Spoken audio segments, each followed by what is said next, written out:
وآله وصحبه أجمعين. نويت التعليم والتعلم والتذكير والتذكر والنفع والانتفاع والعبادة والاستفادة والحث على التمسك بكتاب الله وبسنة رسول الله صلى الله عليه وآله وسلم. وعنه قال رسول الله صلى الله عليه وآله وسلم: نعمتان مغبون فيهما كثير من الناس، الصحة والفراغ. رواه البخاري. An Ibnu Abbasin, keterangan riwayat saking Ibnu Abbas as-sahabi al-jadil, sahabat Ibnu Abbas, Ibnu Ammi Rasulillah sallallahu alaihi wasallam. Ibnu Abbas itu misanannya Nabi sallallahu alaihi wasallam, sepupunya Nabi. Nabi punya paman namanya Al-Abbas. Al-Abbas itu adiknya Sayyid Abdullah. Sayyid Abbas itu pamannya Nabi, punya anak namanya Abdullah. Walhasil Abdullah bin Abbas sepupunya Nabi sallallahu alaihi wasallam. Umurnya ketika masuk Islam masih kecil. Ini anak yang dikatakan sama Nabi, ya gulam, ittaqillaha haitsu ma kunta wa atbi'is sayyi'atal hasanata tamhuha wa khaliqin nas bi khuluqin hasan. Ya gulam, ini Ibnu Abdullah bin Abbas. Ini Abdullah bin Abbas juga keponaane Sayyidah Maimunah. Sayyidah Maimunah itu istrinya Nabi sallallahu alaihi wasallam. Sayyidah Maimunah. Sayyidah Maimunah punya kakak perempuan, itu dinikahi Sayyid Abbas. Sayyidah Maimunah dinikahi Nabi sallallahu alaihi wasallam. Akhirnya juga keponaane Sayyidah Maimunah. Jadi dekat dari bapak maupun dari Sayyidah Maimunah ini punya hubungan. Abdullah bin Abbas ini yang dulu diomongi sama Ubay bin Ka'ab. Ubay bin Ka'ab apa Zaid bin Thabit? Kalau nggak salah Ubay bin Ka'ab. Ketika Ubay bin Ka'ab naik onta, ini dipegangkan kendalinya sama Abdullah bin Abbas. Akhirnya Ubay bin Ka'ab ini mengatakan, tinggalkan wahai ibnu ammi Rasulillah, kau nggak usah megang kendali ini, nggak usah khidmah sama saya wahai ibnu ammi Rasulillah. Akhirnya Ibnu Abbas jawab, hakadha umirna bi ulama'ina, saya diajari khidmah memuliakan ulama kami ya, caranya gini ini biarkan saya menghormati ulama kami, kau itu ulama kami. Nah, hanya Ubay bin Ka'ab turun terus cium tangannya Abdullah bin Abbas sambil mengatakan, hakadha umirna bi ahli baiti nabiyina, ini kami diperintah gini ini sama ahli baitnya Nabi kami. Cium tangannya. So, itu Abdullah bin Abbas. Abdullah bin Abbas ini orang yang didoakan sama Nabi, akhirnya alim. Kalian kepingin hasal ilmu, belajar, jelas innamal ilmu bitta'allum, tapi ada thariqah selain ta'allum. Minta doanya orang soleh biar jadi orang alim. Nabi sallallahu alaihi wasallam doa ke Abdullah bin Abbas, Allahumma 'allimhu ta'wil, Allahumma fiqhu fiddin wa 'allimhu ta'wil. Ya Allah, ajari dia paham fikih agama, dan wa 'allimhu ta'wil, ajari dia ilmu tafsir. Akhirnya jadi ya faqih, ya mufassir, ya semua ilmu. Bahkan Ibnu Abbas ini ketika zaman Khalifah Umar bin Khattab, Ibnu Abbas itu termasuk orang yang sangat muda yang sudah khutbah di mimbarnya Masjid Nabawi. Khutbah membaca Al-Quran, setiap ayat berhenti nafsiri, sampai selesai baca ayat selanjutnya berhenti nafsiri, baca ayat terusnya nafsiri lagi di atas mimbar. Ya, Abdullah bin Abbas. Tarjumanul Quran, penerjemah Al-Quran, itu Abdullah bin Abbas. Makamnya ada di Baqi'.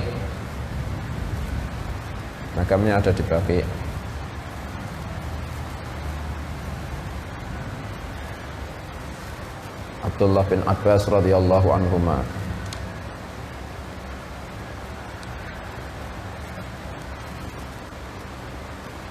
Qala dulu Abdullah bin Abbas itu pernah tanya satu hukum, dijawab tanya sama sahabat Nabi tentang satu hukum, satu masalah, itu nggak cukup dijawab satu sahabat. Beliau ngumpulkan pendapat itu sampai tanya masalah satu, tanya ke 30 sahabat.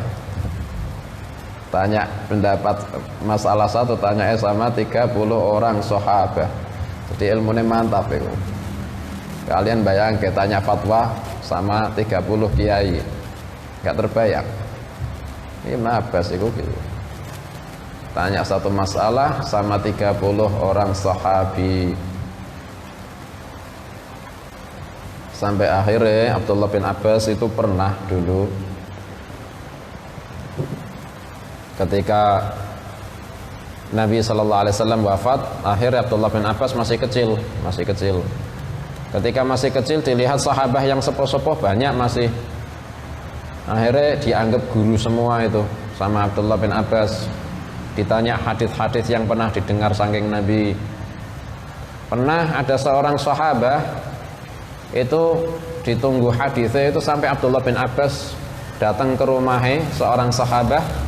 Ketika itu datangi ketika mau zuhur atau ba'da zuhur, walhasil ketika waktu qailulah, waktu tidur qailulah, si sahabat ini yang disowani masih tidur qailulah. Abdullah bin Abbas hadir tapi nggak notok pintu, nunggu di depan rumahnya, ridai digelar, duduk di atas ridai di depan rumah, dah nggak notok pintunya, nggak nunggu sampai dibuka. Akhirnya dibuka sama sahabi yang punya rumah, lihat kaget, ya ibn ammi Rasulillah, kenapa kau di sini? Kenapa kau datang ke sini? Andaikan kau menyuruh saya yang datang sama kau, saya akan datang sama kau. Kau nggak perlu ke sini, ya ibn ammi Rasulillah. Akhirnya dijawab, saya kesini mau mendengar hadis-hadis yang kau dengar dari Nabi Sallallahu Alaihi Wasallam. Akhirnya dibacakan hadis-hadis yang pernah didengar ke. Sampai akhirnya kayak gitu terus, sahabat didatangi, muter ngaji. Sampai akhirnya satu sahabat tadi yang didatangi itu melihat Abdullah bin Abbas di masjid, dikerumuni murid-muridnya banyak, yang dulu ditanya hadis itu lihat, ini dulu tanyanya sama saya, sekarang saya yang datang ke orang ini. Akhirnya melok ngaji bisa. Padahal dulu jadi gurunya Abdullah bin Abbas. Setelah Abdullah bin Abbas itu alim, sahabat yang ngaji sama dia. Pernah satu hari tidak mengajar kecuali fikih, satu hari penuh fikih tok. Besoknya ngajar tafsir, nggak ngajar kecuali tafsir tok, seharian tafsir tok. Terus kemudian setelahnya tafsir tentang adab. Adab itu artinya, adab kalau bukan akhlak ya, adab itu artinya ilmu alat atau syair atau balaghah. Adab itu syair-syair Arab. Majelisnya itu di rumahnya penuh sama orang yang belajar fikih, halal haram, belajar tafsir, itu semuanya sampai penuh majelisnya Ibnu Abbas radhiyallahu anhuma.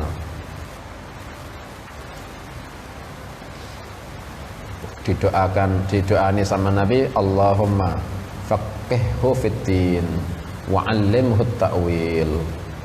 Ya Allah, fahamkan dia agama, mohon ajari dia tafsir Quran. Allahumma faqihhu fiddin wa 'allimhu ta'wil. Ibnu Abbas radhiyallahu anhuma qala Rasulullah sallallahu alaihi wasallam, ni'matani utawi nikmat loro, maghbunun iku kang ketipu, fihima ketipu yakni rugi,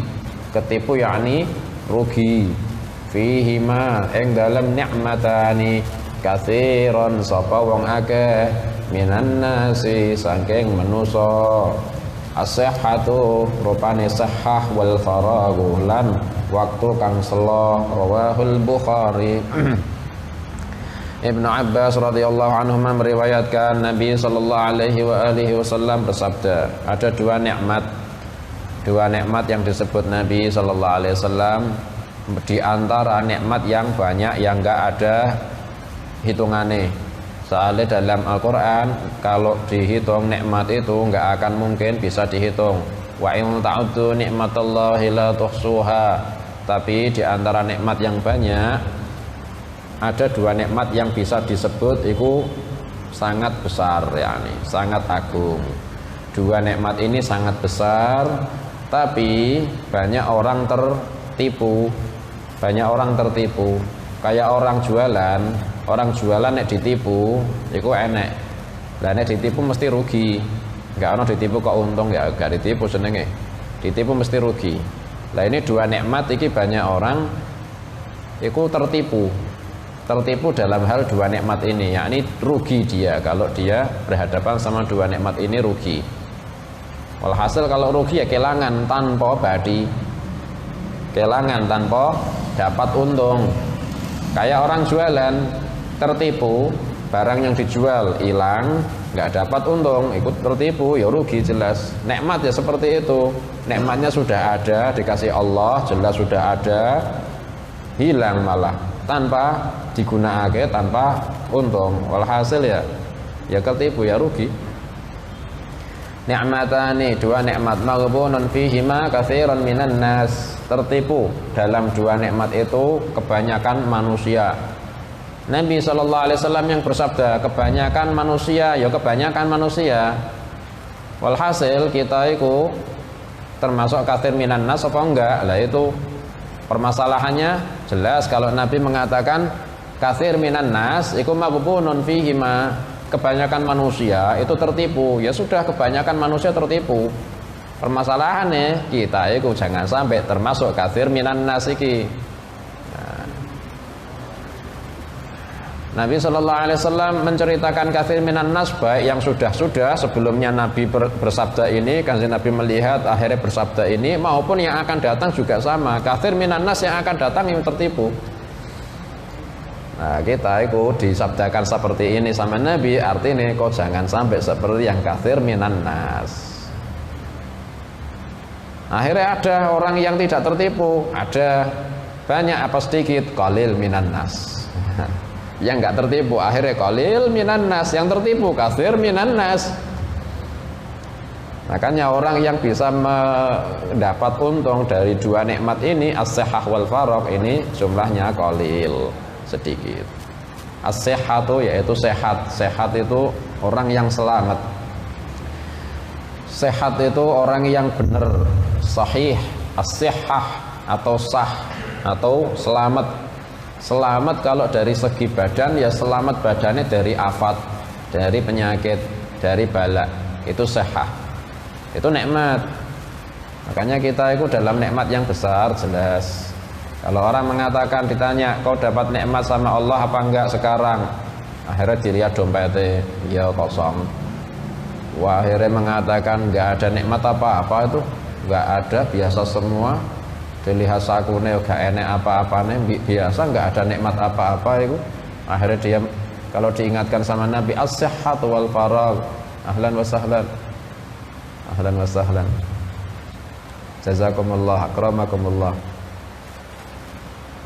Akhirnya dia diingatkan sama Nabi, as-sihhah, sehat itu nikmat tuh, sehat itu nikmat. Orang tidak ada afat di dalam tubuhnya, tidak ada balak dalam badannya, itu sehat.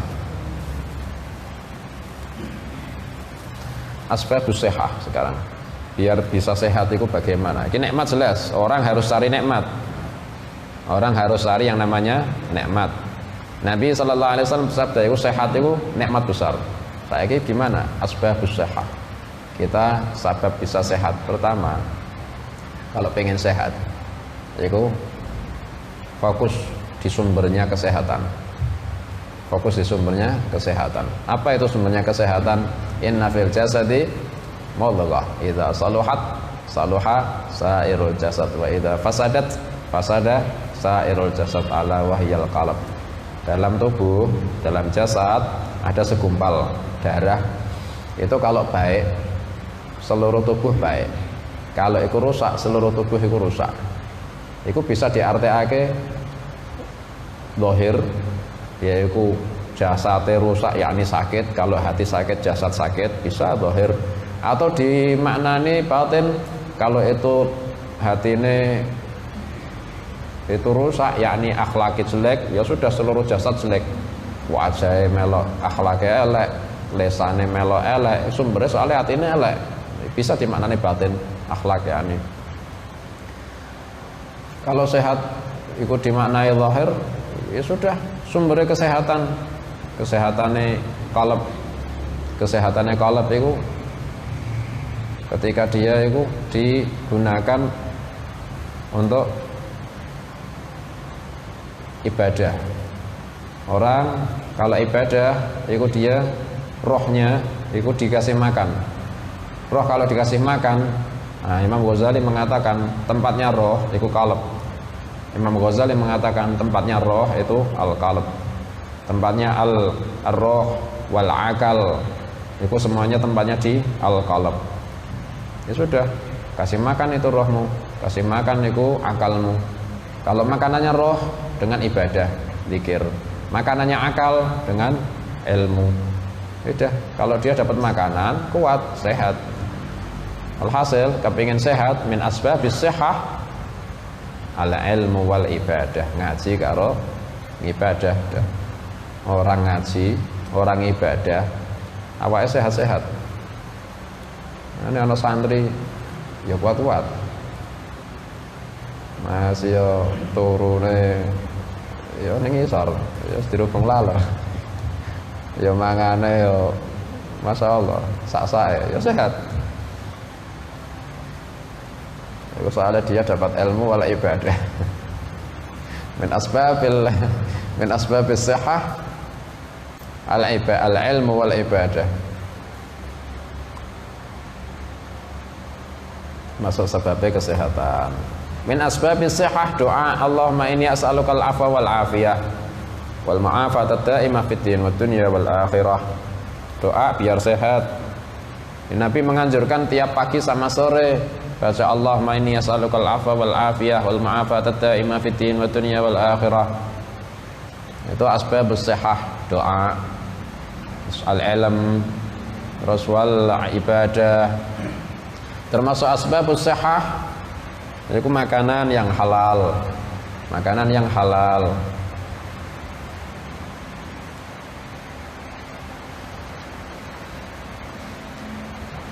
Wal faragu, waktu yang luang. Waktu luang itu nikmat. Waktu luang nikmat. Orang kalau punya waktu luang, itu dia bisa amal apa wae. Waktunya luang soalnya. Nggak ada kebutuhan hajat yang mendesak, nggak ada, waktu luang dia bisa amal apa wae. Akhirnya dia bisa milih antara milih ngamal yang maslahah atau ngamal yang mafsadah, bisa milih. Kok dia ngamal yang mafsadah, ya rugi. Nah, kepingin untung ya maslahah. Contohnya maslahah, contohnya yang manfaat buat agamane ataupun duniane. Makanya kemarin min husni islamil mar'i tarkuhu mala yakni, hubungannya sama yang kemarin.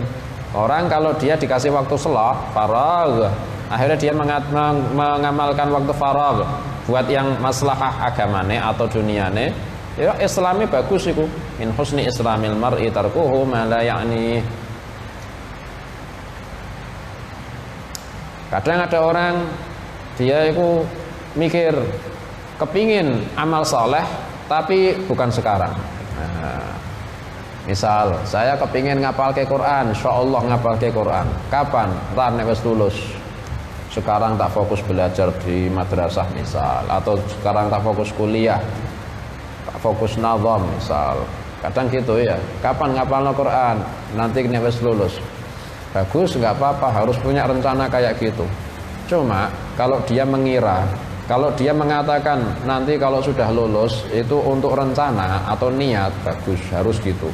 Tapi kalau dia mengira ketika lulus itu dia bisa slow, akhirnya dia bisa ngapal lagi Quran, salah, nggak ada manusia slow. Mungkin ketika sekarang dia memang sibuk belajar di madrasah, iya sibuknya itu. Nanti kalau sudah lulus dia nggak ada kesibukan belajar, memang, tapi kesibukannya kan ada yang lainnya belajar. Entah itu kesibukan di rumah, entah kesibukan hajat, entah kesibukan sawi turute, atau kuliah, atau mondok, sibuk yang baru. Kalau dia mengatakan nanti insya Allah sudah lepas dari kesibukan, saya nggak ada kesibukan, nggak ada orang nggak sibuk.